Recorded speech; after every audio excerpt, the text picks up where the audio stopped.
जो सबसे बड़ी आज सुबह के अखबारों में और कल से जो सबसे चीज़ बनी हुई है सबके जहन में, वो बनी हुई है नई शिक्षा नीति, जिसका ऐलान किया गया है। 34 साल बाद नई शिक्षा नीति आई है और इनमें से हम जैसे और अदिति जैसे बहुत सारे लोग होंगे जिनको ये मलाल रह रहा होगा कि ये नीति पहले क्यों नहीं आ गई, क्योंकि हम बहुत सारी नई चीज़ें जो कर सकते थे या करना चाहते थे वो शायद इसके मार्फत हो पाती।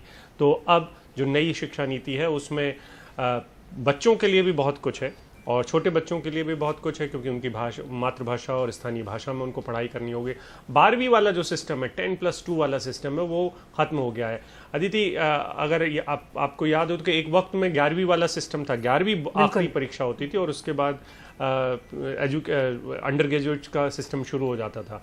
लेकिन और जो महाराष्ट्र है उसमें एक अलग सी थोड़ी सी नीति है। यहाँ पर जो 10+2 है, आप 10वीं के बाद यहाँ पे इंटर कॉलेज शुरू हो जाते हैं और वो एक तरीके से कॉलेज माने जाते हैं। लेकिन जो उत्तर भारत के कई स्कूल हैं वहाँ पे वो स्कूल में ही पढ़ते रहते हैं। जैसे मैं स्कूल में ही पढ़ा, 10+2 के बाद भी आपका स्कूल ही चलता रहता है। तो ये कुछ बदलाव है, लेकिन अब जो नए बदलाव आने वाले हैं उसमें साइंस, आर्ट्स और कॉमर्स के बीच में अंतर नहीं बचेगा। यानी कि आप हर कुछ पढ़ना चाहते हैं तो आप उनमें से चूज़ कर सकते हैं। आप अपने हिसाब से एक तरीके से अपना मेन्यू खुद डिसाइड कर सकते हैं। अदिति, बिल्कुल। और अभिषेक, आप और हम 10+2 के प्रोडक्ट हैं और हमारे जैसे इस वक्त के जितने भी लोग हैं वो सब इसी व्यवस्था के तहत पढ़े हैं खास तौर से। और देखना होगा कि अब ये जो नई व्यवस्था आने वाली है इससे कितना कुछ फ़ायदा होगा। लेकिन कई इसमें जो खास बातें निकल कर आई हैं उसमें एक चीज़ ये भी है कि शिक्षा पर GDP का 6% खर्च करने का जो प्रावधान रखा गया है वो ज़रूर उसको लेकर बात की जा रही है। मातृभाषा में जो शुरुआत की जो प्राइमरी स्कूल की पढ़ाई है वो मातृभाषा में होने जा रही है, उसको लेकर कई सवाल उठ रहे हैं। खास मेहमान हमारे साथ जुड़ रहे हैं, MM अंसारी हैं, पूर्व सदस्य हैं UGC के। इसके अलावा मनु शर्मा कटारिया हैं, एसोसिएट प्रोफेसर हैं दिल्ली यूनिवर्सिटी में। तो सबसे पहला सवाल आपसे ही पूछना चाहूंगी अंसारी साहब यहाँ पर मैं, कि मातृभाषा की बात जो की जा रही है या स्थानीय भाषा की बात जो की जा रही है, अगर ये नीति लागू होती है और अगर ये प्राइवेट स्कूल्स तक नहीं पहुंचती है, क्योंकि कई बार हम देखते हैं कि प्राइवेट स्कूल की मोनोपोली चलती है, उनकी ऑटोनॉमस वो बॉडी होते हैं, तो कई बार वो नहीं सुन रहे होते हैं। ऐसे में अगर सरकारी स्कूलों में इस पैटर्न को, इस नीति को लागू किया गया तो जो सरकारी स्कूल के बच्चे, हम जानते हैं कि क्या इस व्यवस्था है, किस तरह की स्थिति है हमारे यहाँ शिक्षा की, वो तो और पिछड़ जाएंगे। बिल्कुल आपने सही कहा। और मैं बताऊंगा कि हम लोगों ने जब अपनी एजुकेशन शुरू की तो जाहिर है कि वो मातृभाषा से शुरू हुई, लेकिन धीरे धीरे जो पता चलता है कि जब हम आगे बढ़ते हैं तो हमारे लिए हिंदी पढ़ना ज़रूरी है और जो बच्चे साइंस और इंजीनियरिंग में जाना चाहते हैं वो समझते हैं कि उनके लिए इंग्लिश पढ़ना ज़रूरी है। तो ऐसे जो इलाके हैं जहाँ यूपी, बिहार या उड़ीसा, तो वहाँ पे लोअर लेवल्स पे लैंग्वेज स्किल्स इतनी अच्छी नहीं है कि वो बच्चों को इस काबिल बनाए कि वो एक लैंग्वेज से दूसरी लैंग्वेज पे स्विच ओवर कर जाएं। और जब आज की एजुकेशन और इकॉनमी जब काफ़ी ग्लोबलाइज्ड हो चुकी है और जब हम ये देखते हैं कि हमारा जो शिक्षा का जो स्तर है, खास करके लोअर लेवल्स की अगर हम सिर्फ बात करें, हायर एजुकेशन की हम बात बाद में करेंगे, तो हम देखेंगे कि एजुकेशनल सर्वेज जो हर साल आती जा रही हैं वो ये दिखाती हैं कि ड्रॉप आउट बहुत ज़्यादा है और लर्निंग अटेचमेंट बच्चों की, चाहे वो लैंग्वेज हो, चाहे वो साइंस हो या मैथ्स है, उसमें बहुत कम होती है। तो मैं समझता हूँ कि जो क्वालिटी है, जो शिक्षा का जो स्तर है, उसको सुधारने की ज़्यादा ज़रूरत थी, बजाय इसके कि सिर्फ हम लैंग्वेजेस की बात करते हैं। लैंग्वेज तो हमारे यहाँ चलती हैं, बहुत सारी लैंग्वेजेस हैं और हर लैंग्वेज में पढ़ाई हो रही है, लेकिन जब हम मोबिलिटी की बात करते हैं और हमारे यहाँ 20 जो लैंग्वेजेस स्कूलों में पढ़ाई जाती हैं, तो फिर हमें उन बच्चों को उसके तैयार करने के लिए बड़ी ज़रूरी होती है कि वो हिंदी मीडियम से जाते हैं, इंग्लिश मीडियम में जाते हैं। तो जो हमारे पास जो 3 लैंग्वेज फार्मूला थी और रही है, वो मैं समझता हूँ कि बड़ी इफेक्टिव रही है, बड़ी जानदार रही है, जिससे कम से कम बच्चे जो है अपने समाज से भी कम्युनिकेट कर सकें, अपने कल्चर से भी क्लोज रहें और फिर दुनिया में जो एडवांसेस हो रही हैं साइंस टेक्नोलॉजी में, उसको भी हासिल करने के लिए, उसको समझने के लिए जो वर्ल्ड की लैंग्वेजेस हैं, वो इंग्लिश हो चाहे और जो इंटरनेशनली रिकॉग्नाइज्ड हो, उसमें उनकी महारत होनी चाहिए, उनमें उसकी काबिलियत होनी चाहिए। तो मैं समझता हूँ कि हमारी एजुकेशन पॉलिसी को इस तरह की एक कोहेरेंट पॉलिसी आनी चाहिए कि ठीक है, हम अपनी एजुकेशन को मदर लैंग्वेज से तो शुरू करते हैं, लेकिन समाज में जब हम आगे बढ़ते हैं तो हम देखते हैं कि हमारा इंटरेक्शन जो है हर तरह के लोगों से होता है और हमारी एबिलिटी जो है उससे इम्प्रूव होनी चाहिए। तो लैंग्वेज की तो बात एक इम्पॉर्टेंट है, लेकिन इसके साथ साथ जो सब्जेक्ट स्किल्स हैं उसमें जो हम लोग हर साल एक जो सर्वेज आती हैं अलग अलग तरीके से, जहां लर्निंग अटेनमेंट का जिक्र होता है कि हमारे बच्चों की लर्निंग अटेनमेंट बहुत अच्छी नहीं होती, जिसकी वजह से वो आगे बहुत ज्यादा एजुकेशन से फायदा नहीं उठा पाते, उसके बारे में कुछ कहा नहीं।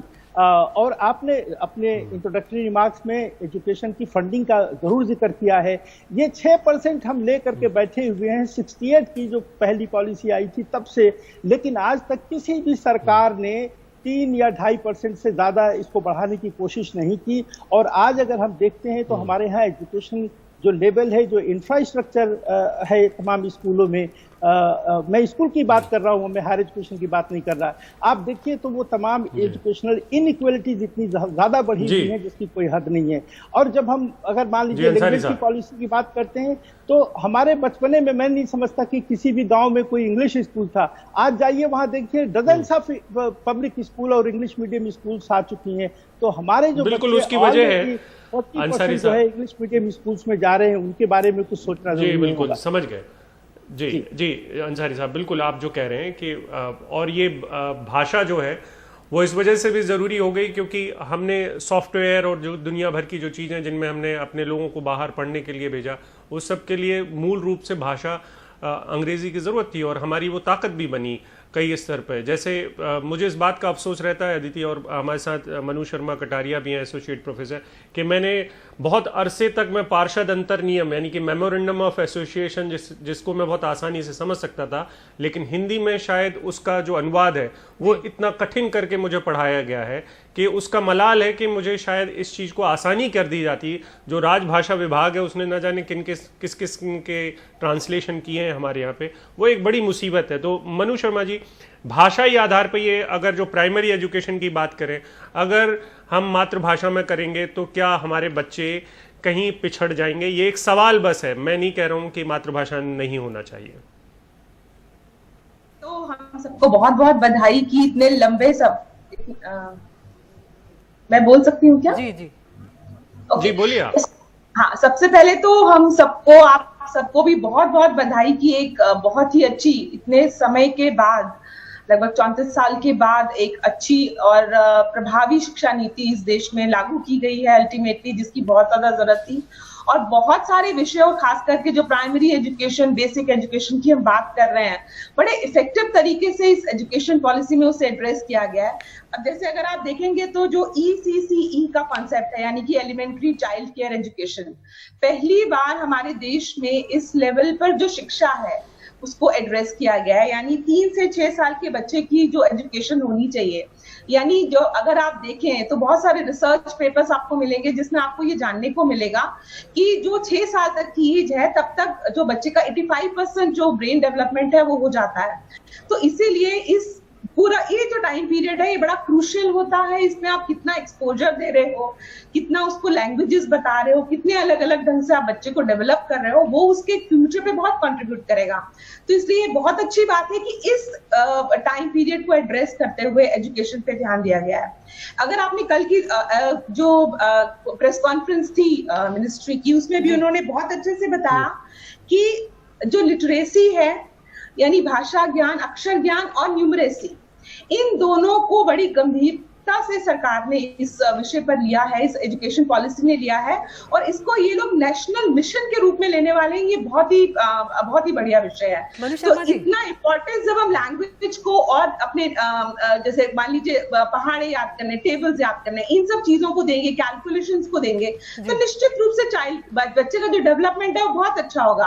अब देखिए कितना अपडेटेड सिस्टम हम लाने वाले हैं कि हम क्लास 6 से कह रहे हैं कि हम इसके अंदर कोडिंग जो है वो बच्चों को करवाएंगे। उसके अलावा भी बहुत सारे पॉजिटिव पॉइंट्स आप इस नई शिक्षा नीति में पाएंगे, यानी जो अनरिप्रेजेंट या अंडर रिप्रेजेंटेड ग्रुप्स हैं उनके बारे में इसमें बहुत अच्छे से इन्होंने मेंशन किया है कि उनको हम लोग। मनु शर्मा जी, एक सवाल मैं आपसे जानना चाहती हूँ। आपने कहा कि बहुत ही प्रभावी एजुकेशन सिस्टम जो है वो आने जा रहा है, लेकिन हमारे यहाँ तो यही कहा जाता है कि कानून में हमारे यहाँ कोई कमी नहीं, उसे ठीक से लागू करने की जरूरत है। तो शिक्षा व्यवस्था को लेकर आपको नहीं लगता कि हमारी शिक्षा में कोई उतनी दिक्कतें नहीं थी अगर बहुत ज्यादा बारीकी से ना देखा जाए, क्योंकि बहुत बड़े बड़े अकेडमिशियंस हैं हमारे देश में और रह चुके हैं। तो अगर जो शिक्षा नीति थी उसे ठीक तरीके से लागू किया जाता तो वो बेहतर होता, क्योंकि आज भी ग्रामीण इलाकों में तीसरी चौथी पांचवी के जो बच्चे वो ठीक से हिंदी भी नहीं पढ़ पाते, तो उसे ठीक से लागू करने की जरूरत है बनिस्बत आप नई शिक्षा नीति ले आए।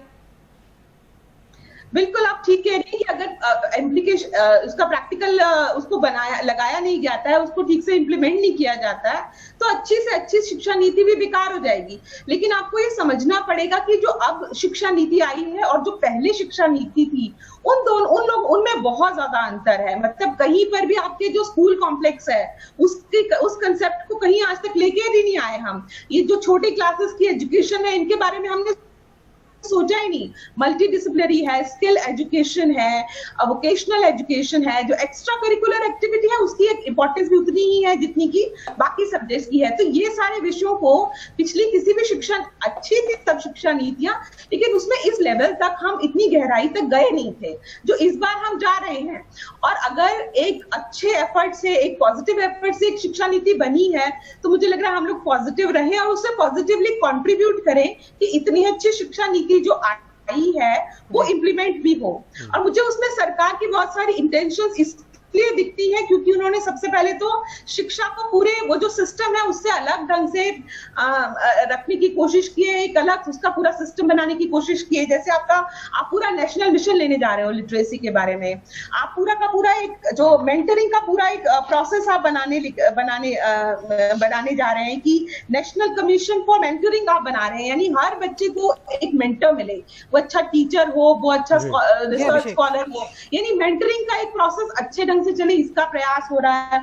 फीस के ऊपर कैप है। और ये जो आपका स्कूल कॉम्प्लेक्स का जो कंसेप्ट है ये बहुत आप देखेंगे आने वाले समय में बड़ा प्रभावी कॉन्सेप्ट रहने वाला है, क्योंकि जो आपके रूरल एरियाज हैं, इस तरह के एरियाज हैं जहाँ एक्सेस कम है, वहां पर अगर ये छोटे छोटे स्कूल्स को कॉम्प्लेक्स बना करके हम एक्सचेंज कर सकते हैं, यानी हम टीचर्स को प्रोवाइड कर सकते हैं उस जगह पे जहां वो बच्चों को प्रॉब्लम हो रहा है, या कुछ और मटेरियल है, लैब्स का है, बुक्स का है, तो इस तरह से अवेलेबिलिटी इंक्रीज करना और उसके लिए प्रैक्टिकली क्या क्या किया जा सकता है उसके ऊपर एक बहुत सिंसियर एफर्ट मुझे इसमें दिखता है। निश्चित रूप से इम्प्लीमेंटेशन। यहाँ पर अभिषेक अंसारी साहब भी कुछ कहना चाहते हैं। जी, मैं कुछ बड़ी मोटी बातें कहना चाहता हूँ। पहली बात तो ये कि अब भी हमारे यहाँ यूनिवर्सलाइजेशन ऑफ एजुकेशन नहीं हो पाया है, और मैं इस बात की तरफ इशारा करना चाहता हूं कि जब क्विट इंडिया मूवमेंट जब लॉन्च हुआ था वे बैक 1942 में, तो ब्रिटिश सरकार ने हिंदुस्तान में सबको खुश करने के लिए कहा कि हम 10 साल के अंदर अंदर जो है 100% लिटरेसी ले आएंगे। और उस वक्त हमारी लीडरशिप ने उसका एतराज किया, कहा कि 10 साल तो बहुत लंबा समय है, हमें लिटरेसी जो है बहुत जल्दी हासिल करना है। और अब आप देखिए कि तब से और आज तक अब इस सरकार ने जो कैबिनेट से अप्रूव कराया है ये एजुकेशन पॉलिसी, उसमें कहा है कि 2030 में जाकर के कहीं हम फुल 100% लिटरेसी ले आ पाएंगे। पहली बात तो ये कि अगर आप देखें कितना अंतर आ गया, लगभग 100 साल का अंतर होने जा रहा है और अब तक हमारे यहाँ फुल लिटरेसी नहीं आई। एक बात। दूसरी बात ये कि अभी जो ये पॉलिसीज हैं ये हम पिछले 6 साल से डिस्कस करते चले आ रहे हैं, लेकिन अभी तक कुछ हासिल नहीं हुआ। और हमारे यहाँ एजुकेशन जो है वो कई लेवल पे हैंडल होता है।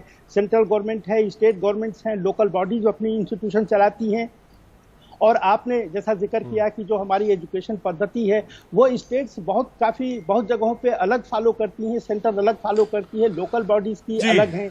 तो इनको पूरा कोऑर्डिनेट करना और उनमें तमाम में एक्सेप्टेंस ले आना, ये एक मैं समझता हूँ कि बहुत बड़ा चैलेंज होगा। और अभी तो ये सिर्फ मिनिस्ट्री का नाम बदल दिया और ये कहा कि हम इसको अब पार्लियामेंट ले जाएंगे, पार्लियामेंट में बहुत सारी चेंजेस आएंगी, इसके बाद जब स्टेट से नेगोशिएशन होगा तब उसमें बहुत सारी चीजें आएंगी। दूसरी बात मैं आपसे कहना चाहता हूं, जो बड़ी इंपॉर्टेंट बात यूं हो जाती है कि हमारे जो पूरे लेबर फोर्स की जो पॉपुलेशन है उसमें 10% ही लोग हैं जो एजुकेशनली, वोकेशनली और टेक्निकली ट्रेंड है, जबकि कोरिया और चाइना और यूएस और यूरोप में ये 80 to 90% है। अब हमारी सरकार ने कहा है कि 2025 में जा करके हमारे यहाँ ये 50% हो जाएंगे। अंसारी तो पहली साहब, बात वक्त की तो थोड़ी ये- कमी है हमारे मैं- पास, मैं आपको एक रोकना सेकंड चाहेंगे यहाँ पर। अभिषेक, मैं एक सेकंड में खत्म करूंगा। मैं कहना चाहता हूं कि एक तो ऑलरेडी हमारे यहाँ जो लेबर फोर्स है वो अनस्किल्ड है as compared to other countries, जिससे हमें कम्पीट करना है। और हम आत्मनिर्भर की बात करते हैं, जब तक हमारे यहाँ